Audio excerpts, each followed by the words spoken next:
Hi guys and welcome back to the Saints VD channel for something content for our 2020-21 season preview. The new season is finally upon us. I've got Liam and Josh with me to look ahead to the brand new campaign as Saints look to maybe have a European charge top half, we don't know. But boys, how are we doing? Yeah, we're good, thanks. I'm good, thanks anyway. What about you, Josh? Yeah, I'm alright. Thanks. Yeah, I'm good. So like last season with our season preview, we're going to have a look at the transfers so far and possible additions that could come in later on in the window, pre-season or what there has been, the little of it, the start to the season, the end of the season, just everything regarding the brand new campaign. But let's start with transfers. So far we've brought in Carabao Cup from Tottenham on a 12 million deal. He came in permanently after a very impressive loan spell, and we've also signed Mohamed Salisu from Ralph Hasenhuttl for £10.9 million. Josh, mate, from those two signings, were you happy with that business so far? Definitely. I know we touched on this last video, but Salisu, very promising centre back, and that was our first priority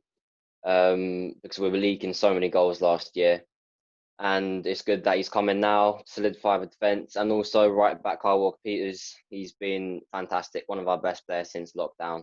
So I'm very, very happy with our business so far. Just get another centre mid in and we're mint, I think. Well, last time we spoke, Pierre Højbjerg had joined Tottenham for around £15 million, but since then, a few players have also left. Lamina and Harrison Reed have joined Fulham. Lamina on loan and Harrison Reed joined for £8 million. Liam, do you think they were good deals? You know, of course, ideally we'd be selling Lamina this summer, but there was an option to buy in his contract at Fulham.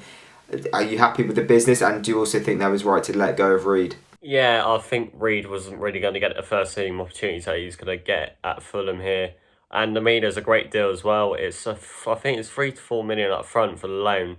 And if they say up, it's like a 10-minute buyout clause, which is really good for us because even if he doesn't do well at Fulham, they stay up. It's money for us. It's a decent deal.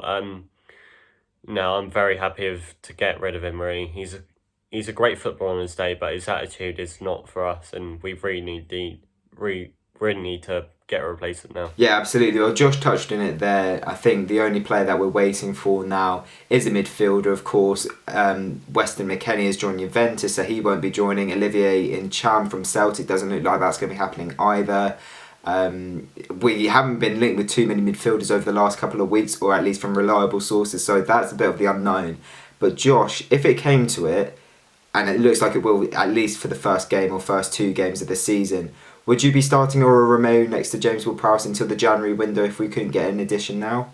Yeah, it's a difficult one. Obviously, Romeo played well since a restart, and there's always been questions of whether he's too slow on the ball, quite a negative player. But since lockdown, I think he's improved that part of the game, and he's looked more positive with the ball. But if we're pushing for a top 10 finish, even Europe, some may say, I don't think Romeo is that star player that we need in the midfield to, beat these big teams and have consistent games in the middle. But we'll just have to see. I would love to sign a centre mid, but I think Romeo could do the job, but we'll just have to see. Okay, well, so based on the transfer window so far, I want each of you to give me a rating. I'll start. Based on the transfer window so far, I think our business I would give a 6 out of 10. But if we can get a top-class central midfielder, more defensive-minded, I'll boost that up to an 8. I think getting rid of Højbjerg was a good deal. Getting rid of Lamina, Reed, just need to get rid of a bit more of the deadwood, and I think it could be an 8 or a 9.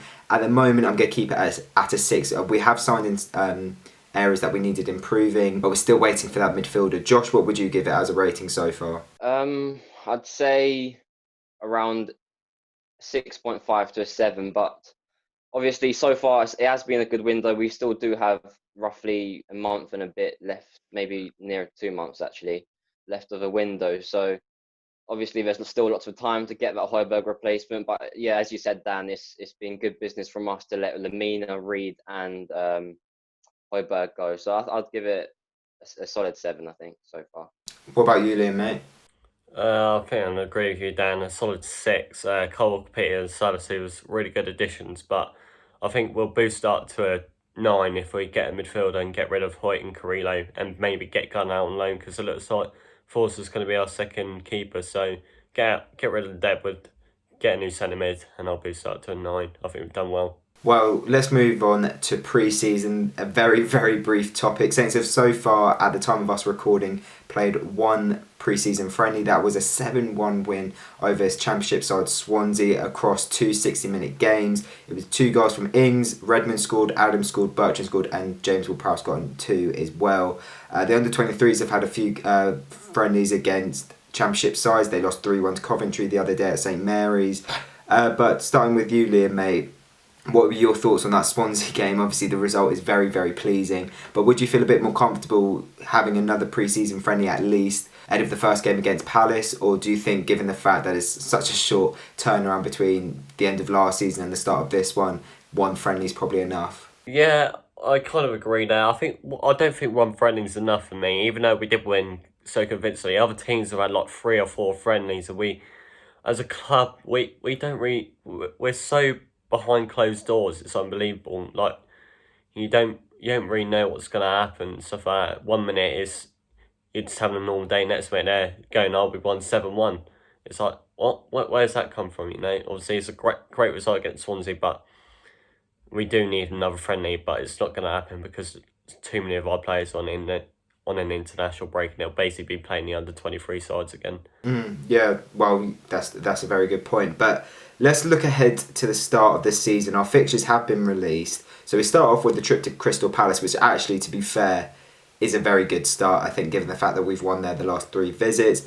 Then we'll have a cup game against who we don't know yet. We'll host Tottenham, and then hopefully another cup game after that. A trip to Burnley, and then obviously if we do well in the first 2 cup games, a 4th round cup game, and then West Brom at home, Chelsea away in the league. Starting with you, Josh, mate.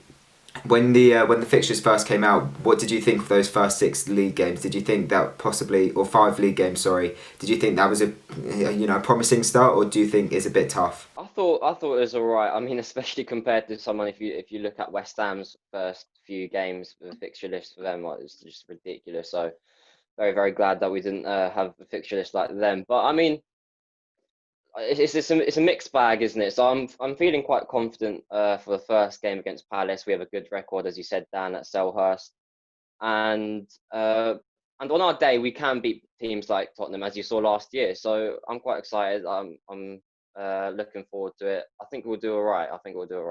Well, Liam, mate, so the way that the Carabao Cup's going to be working this season, we're going to have 3 rounds, or the first 3 rounds that Saints participate in, literally back-to-back weeks. Do you think that this is a great opportunity for us to actually go far in the League Cup this season, given that we get a couple of good draws? Yeah, 100%. I think our second squad isn't great, but it does have some promising players in there. You get like Small Bones, Gineppo, Buffal, Obafemi and stuff like that. It's a real good chance for us to really go on a Carabao Cup run this year. Even if we do make it to a later stage, I don't think, even if we got to the final, I don't think fans would be allowed in just yet. Especially it won't be a full capacity. But it's a great chance for us this year to really go on Carabao Cup. And obviously I'd like a cup run as well. Yeah, absolutely. No, I think that's exactly it. Well, we will find out who we get in the second round of the League Cup. I believe it'll be Saturday or Sunday, so it should be after you guys are watching this when this comes out. But just having a look at the league fixtures that we start off with, of course, Palace away, probably one of the best fixtures we could have gotten based on our form in that fixture, because we haven't actually won on the opening day of a Premier League season since 2013. We've currently got the worst record in the entire league for match day 1 in the Premier League. Josh, mate, how vital is a fast start this season? Because previous campaigns we've been so slow. If you look at last season particularly, we finished so well, but if we hadn't started so slowly, I think we'd be talking about a possible run in Europe. Yeah, so important to kickstart our season, and that just builds the confidence throughout the whole year. And yeah, obviously, as you said, if we had a good start last year, we'd have actually finished really high up, maybe even pushing for Europe. So yeah, if we have a good start and then use that momentum to push on to the second half of the season and the rest of the season, I think it could be a really, really good start. So I think it's a very important thing that we do get off to a good start. Well, if you could have it one of 2 ways, where we go out of the cup but we get 5 wins from 5 in the league, or we get maybe 2 or 3 wins, maybe a draw, so 9-10 points, but we do well in the cup. I mean, I think it's a no-brainer. Josh, mate, first, you, and then Liam. What would you rather have? Um, I would say a cup run. I'd say I'd rather have a cup run, to be honest. It's always nice to have a chance winning some silverware, so that's what I would say. Yeah, 100%. Definitely a couple of wins and a cup run. Obviously, league is important, but I think if we can't, maybe if we're pushing for Europe this year, Carabao Cup is a good way of maybe getting into it. Yeah, absolutely. Well, let's move on to our hopes for the season because, of course, we've said it before, when we were doing our live watch alongs at the end of the season, when we were doing our season review, etc. We're very excited for this season. Even come, I think even when we had the lockdown, we were saying, we just can't wait for the brand new season to start because there was so much optimism going into this new campaign. Looking at the way we played around the Christmas period and then finishing off the season during lockdown being so strong. Liam, what do you think is a realistic expectation for Saints this year? Because some fans want to say Europe, some fans don't want to be as bold and they just want to stick with a top half finish and maybe a cup run. What are you thinking about this season? I'm not going saying for us for Europe yet. Honestly, I don't think a lot of fans realise how much we need a centre mid and how much we will miss Højbjerg this year if we don't find a replacement. Obviously, I would say my prediction now, but we are filming our predictions later for the Premier League. So, yeah, I think the mid-table finish this year, comfortable finish, maybe go for that top half. But there are a lot of teams around us this year that have really improved with their transfer window. And, we've got to really step up to the plate. Yeah, absolutely. Josh, mate, how excited are you for the brand new season and what can this team achieve in your opinion? Yeah, I'm very confident in the team and obviously in Ralph. I think it's heavily dependent on, as Liam said, whether we get that centre mid in, that Højbjerg replacement in. But if we manage to do so, and if he turns out to be a successful signing, I think we could definitely push for Europe. But obviously, there's very good teams around that sort of area with Wolves pushing for Europe and yeah, those sort of teams. So it will be hard, but I'll be happy with a top 10 finish this year, definitely. And I think I'd expect that from Saints this year, to be honest. Yeah, I think top half is bare minimum looking at this squad. But we did ask you guys to ask some questions, so we're going to go on to those now. Right, starting off with Twitter, at Footraider asks, do you still believe we need a starting CM and backup striker? Because I still don't feel entirely confident in Romeu, ball progression and Ingsy staying fit. Okay, so basically, long story short, I think what the guy's asking is, do we need a backup striker and a starting centre mid? But we've touched on the centre mid, definitely. But Josh, do you think a backup striker would be a wise signing? I mean, Danny Ings, he's known to be injury prone, obviously, from the past, 5 seasons. But obviously, last year, he didn't get injured at all. So I think we're all right, to be honest. Shane Long and Obafemi, obviously, behind Che and Ings. I think we've got enough depth there. I'd say Obafemi is a good enough striker for us to be sitting on the bench and be utilised when needed. And that's the same with Shane Long. So I don't really think we do, to be honest.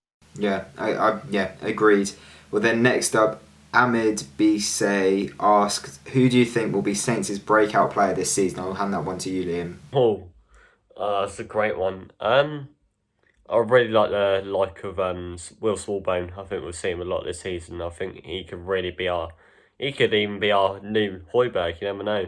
So I think Will Smallbone, or I'd like to say Mohamed Salisu. Yeah, no, I think both shouts are good. I'd definitely say small by myself. And then I'll take this one. Josh _B222 asked, would you start Salisu ahead of Bednarek or Stevens or keep it the same as the end of last season? At the start, I would be keeping it the same. I think Stevens and Bednarek need to be playing together. They've played well together, as we saw at the end of this last season, particularly. And Salisu hasn't even been training yet with the first team. He's sort of been training on his own, getting up to speed. So I think for the first couple of games, we'll definitely see Stevens and Bednarek in the league. We might even see Salisu in the League Cup. I mean, like we've said, we may have 3 League Cup games in 3 weeks to start off the season with. So I think we will be seeing Mohamed Salisu, but in terms of the Premier League, I think up until that first international break, at the very least, we'll be having Stevens and Bednarek as our centre-back pairing. And then there are a couple of Instagram as well. So at Harvey Gwynn asked, who will be our most important player this season? Josh, do you want to take that? I'd like to say Ings again. Hopefully he can, recreate what he did last year, score 22 goals. I mean, as long as he scores 15 plus goals, I'd be happy with that. So I'd say Danny Ings. And then this is a good question actually. At Harvey.wh17 asked, start, bench, sub, Armstrong, Gineppo, Buffal. So who would you start, who would you bench, and who would you, I guess, sub? Liam, if you want to take that. I'd definitely start Stewie. I'd probably bench Buffal and probably drop Gineppo. I like Gineppo, yeah, but I don't think he offers as much as Buffal does, even though Buffal hasn't got that final product just yet. He's such a creative player and he's such a good player to really change a game, as you can see many a time in the 4 years he's been at the club. So yeah, that's how I'd go with. And then I'll take this last one. Sorry to everyone else who asked questions, but of course with timing we just have a couple.